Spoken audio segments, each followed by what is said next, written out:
Homme Santé, on appelle ça, je dis bonjour. Bonjour Maria, bonjour à tous et à toutes. Bonjour à vous toutes et tous. Alors Alain, ça fait très longtemps qu'on n'a pas parlé d'examen, de dépistage. Pour donner quelques chiffres, hein, je ne sais pas si les chiffres sont exacts, on dit qu'une femme sur 8 risque de développer un cancer du sein. Oui, c'est l'ordre de grandeur. C'est l'ordre de grandeur, et on parle de 11 000 décès. C'est ça, moi j'ai même... Oui, c'est ça, 11 000. Non, c'est ça, c'est les chiffres que j'ai. C'est les chiffres. Et c'est des chiffres plus qu'officiels, puisque c'est recoupé. Je suis en direct sur mon internet, je peux vous dire que c'est... les dernières études le montrent. On a plus de cas de cancer du sein détectés, moins de morts. D'accord. Ok. Alors, le dépistage du cancer du sein, on sait que en général, quand on arrive à l'âge de 50 ans, nous recevons un petit papier, nous les femmes, Oui. hein, c'est un peu ça, qui nous conseille, qui nous invite à passer justement cet examen, ce dépistage. C'est pas un examen, c'est un dépistage. C'est un dépistage qui se fait d'une façon à la fois simple et très organisée. Tu vas m'en parler mieux que moi en fait. Tu vas à l'examen, tu vas à la radio. Et voilà. Qu'est-ce qu'on fait à la radio? On va mettre la poitrine entre deux plaques.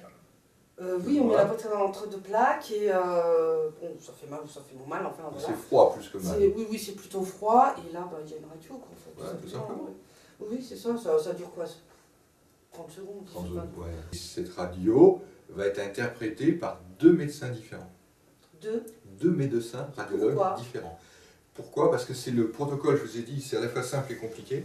C'est parce qu'on s'est rendu compte que on voit des radios défiler devant les médecins qui font du dépistage, on voit les radios, et certains voient quelque chose, et honnêtement c'est très flou, c'est diffus, c'est pas évident à voir.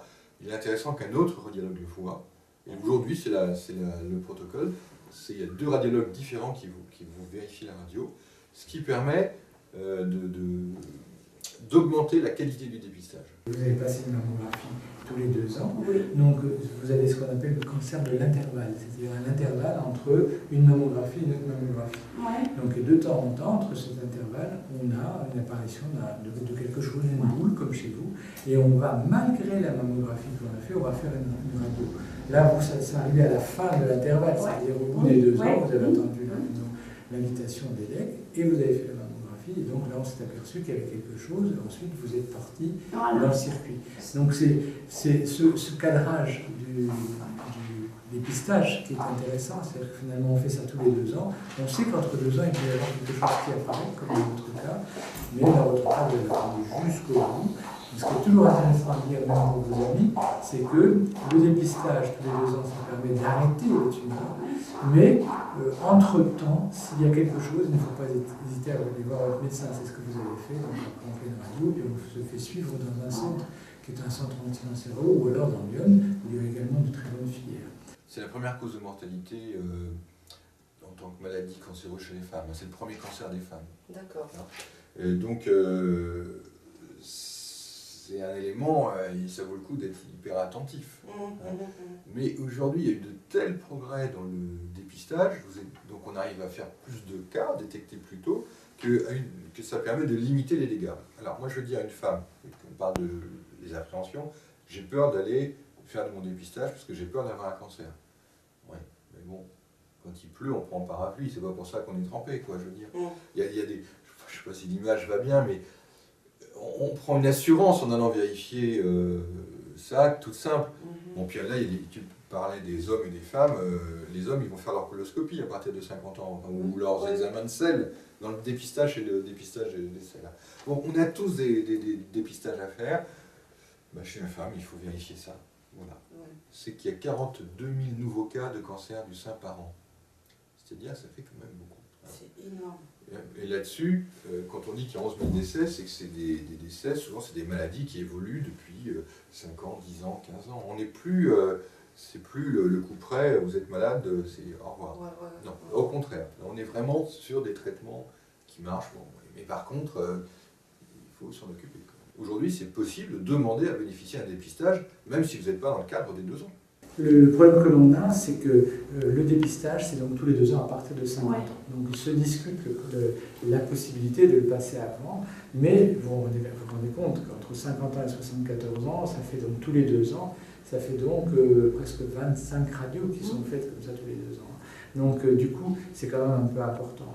Donc du coup, ce que l'on fait, c'est qu'on limite à la période où il y a le plus de cancers. Par contre, dans le cas de votre fille, c'est vraiment intéressant, c'est-à-dire qu'avant 50 ans, lorsque la maman, lorsque le père, ça peut arriver, lorsque les frères et les sœurs, ou lorsque les arrière-grands-parents et une tante, par exemple, au moins 2 antécédents, ont eu un cancer, à ce moment-là, on passe une radio avant 50 ans.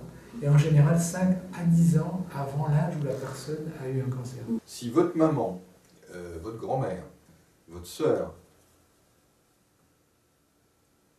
a eu même une toute petite tumeur au niveau du sein, il est important d'aller vérifier plus régulièrement, voire éventuellement dans certains cas tous les ans, de faire un dépistage renforcé. Il y a des techniques de dépistage renforcé pour vérifier que vous n'avez pas de cancer du sein, car ce sont ce qu'on appelle des facteurs de risque, les antécédents familiaux. Maintenant, votre fille sait qu'il y a un risque. Effectivement, il faut déborder le cadre des 50 ans pour qu'elle soit suivie régulièrement, pour éventuellement arrêter donc, un cancer qui débuterait. Vous qui nous regardez, vous qui nous écoutez, ça vous concerne toutes. On est tous, toutes concernées. Et pour les hommes, coucou, pensez à encourager votre femme. Hein, la laissez pas se débrouiller, soutenez-la et regardez pas ailleurs quand il y a un problème. Vous êtes concerné aussi. Vous devez aider votre conjointe, ou votre maman, ou votre sœur, en l'encourageant, tout simplement. Le premier symptôme, c'est souvent des notions de boule, de grosseur, voire de perte de lait, quelque chose qui ressemble à du lait, qui sont des indications que quelque chose se passe. Il est judicieux, et excusez-moi de le préciser, de tâter les seins régulièrement. Oui, non, mais on ne va pas passer la journée à tâter. Quoi. Vous allez prendre votre douche, vous vous essuyez, tiens, on vérifie de temps en temps. Quand on commence à sentir la grosseur, ça veut dire que c'est avancé. C'est bien avancé déjà. Oui, donc on vérifie de temps en temps, on fait une palpation, ça s'appelle, pour vérifier que voilà, tout va bien. Faire du dépistage, aller passer une mammographie, ce n'est pas attraper la maladie. Ça, au contraire, c'est une garantie d'être tranquille pendant... on a vérifié quelque chose, et on vit mieux quand on sait que ça va bien. 1. 2, je n'aime pas parler de sentence qui tombe par rapport à un diagnostic. Parce qu'un diagnostic, c'est s'il y a une tumeur aussi, un truc bizarre, il vaut mieux très très vite aller s'en occuper, et hop, après on reprend une vie normale. On s'est aperçu que plus d'un quart des femmes vivaient ça très mal, l'annonce, ce que vous disiez, l'annonce diagnostique. Pourquoi? Alors soit, là vous aviez une progression, le docteur André avait commencé à vous dire qu'il y a quelque chose au niveau de la radio, et puis donc vous avez commencé à vous habituer, et vous avez fait quelque chose qui est très bien, c'est de venir avec quelqu'un de proche, quelqu'un d'aimant. Donc pour que vous puissiez, ce que vous avez fait, partager un petit peu. Par contre, il y a des femmes qui vont comme ça faire le dépistage, et puis on leur annonce un peu brutalement. On leur dit, écoutez, je pense qu'il y a quelque chose qui ne va pas, mais dans leur tête, elles comprennent. Donc, et du coup, elles vivent ça extrêmement mal. Donc le temps d'aller voir le généraliste, qui est souvent un bon réconfort, ou d'aller voir un gynécologue, qui pareil peut expliquer, il y a une période qui se passe qui est assez mal vécue. Aujourd'hui, le message à faire passer justement pour faire décider à ces personnes, allez faire le dépistage, allez. Voilà. Allez faire un dépistage. Bon, allez passer les petites plaques dans la poitrine avec les petites plaques. Ça dure, voilà. Bon, c'est un peu frais, on le sait, et puis vous êtes tranquille. Vous êtes tranquille. Ça, c'est énorme. De pas garder un ronron en se disant peut-être que j'ai un cancer. Donc là, on vérifie, toc, on dépiste, hop, terminé. Vous pouvez évidemment en parler avec votre pharmacien, avec votre médecin, mais sachez que si vous n'osez pas en parler, vous pouvez aller sur le site de la CPM, amélie.fr, voilà, et sachez que toutes les informations sont dessus, et oui. Et sur le site forumsanté.com et .fr, les deux marchent. D'accord. On a aussi un site qui explique bien tout ça. Merci beaucoup Alain, à bientôt. Au revoir. Au revoir.